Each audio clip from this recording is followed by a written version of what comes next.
Cara menghilangkan riya. Yang pertama, dia mengetahui bahawa riya itu menggugurkan amal. Muhbitun lil amal. Menggugurkan amal ini ada yang mengatakan bahawa amal itu tidak sah. Ada juga mengatakan menggugurkan amal itu tidak ada pahalanya.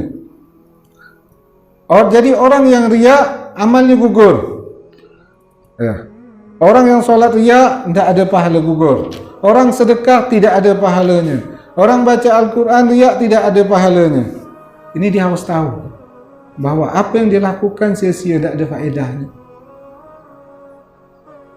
Dia harus tahu dulu, ini yang pertama. Ini cara untuk menghilangkan riya.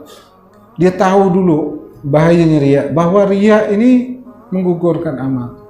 Sedekahnya kau tidak ada faedahnya, puasa tidak ada faedahnya, solat tidak ada faedahnya, baca Al-Quran tidak ada faedah, karena dia menggugurkan amal. Jelas? Itu yang pertama. Yang kedua, dia harus tahu juga bahawa riya itu mendatangkan murkanya Allah, bukan Allah ridha sama dia. Kenapa riya itu mendatangkan murkanya Allah? Karena dia mengolok-olok Allah.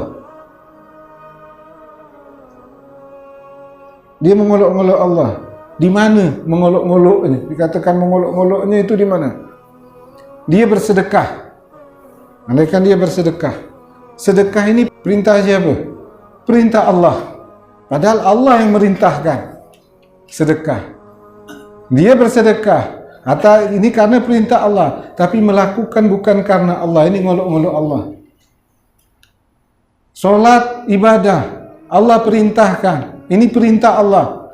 Dia solat, tapi solatnya bukan karena Allah. Ini ngolok-ngolok Allah. Di sinilah murkanya Allah Subhanahu wa ta'ala. Jelas?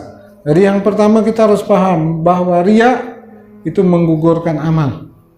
Yang kedua, bahawa riya mendatangkan murkanya Allah. Ini kita harus tahu dulu. Kemudian yang ketiga, bahawa riya itu minal kabair. Riya itu merupakan daripada dosa-dosa besar. Apa resiko dosa besar? Dosa besar tidak bisa hilang dengan solat 5 waktu, tidak hilang. Jelas. Dosa besar tidak hilang dengan kita baca selawat, tidak hilang dosa besar. Dosa besar tidak hilang dengan istighfar saja, tidak hilang. Dosa besar tidak hilang dengan kita baca Al-Quran, tidak bisa hilang. Yang bisa menghilangkan dosa besar hanya taubat kepada Allah. Kalau dosa-dosa kecil bisa hilang. Kita solat, dosa kecil bisa gugur. Kita baca Al-Quran, dosa kecil bisa gugur. Kita salawat, dosa kecil bisa gugur. Kita bersedekah, dosa kecil bisa gugur. Dosa besar tidak bisa gugur. Dosa besar hanya ada satu jalan, yaitu bertobat kepada Allah.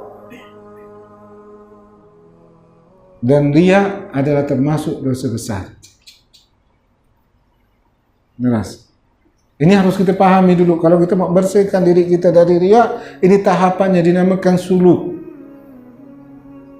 Yang pertama, amal kita ditolak. Yang kedua, apa tadi yang kedua? Di situ mendatangkan murka Allah. Kemudian yang ketiga, itu dosa besar. Dan dosa besar tidak kita hilangkan dengan ibadah-ibadah ini, hanya taubat kepada Allah. Ibadah bidah ini bisa dihilangkan dosa-dosa kecil, bukan dosa-dosa besar. Salawat hanya bisa dosa kecil. Sedekah hanya bisa dosa kecil. Jelas. Baca istighfar hanya bisa dosa kecil. Baca Al-Quran hanya bisa dosa kecil. Yang bisa menghilangkan dosa besar hanya taubat kita kepada Allah, bertaubat. Jelas. Ini harus kita pahami sehingga kita takut untuk melakukan riya. Ini tahap pertama yang harus kita mengetahui bahayanya riya ini. Kita harus tahu dulu bahayanya riya.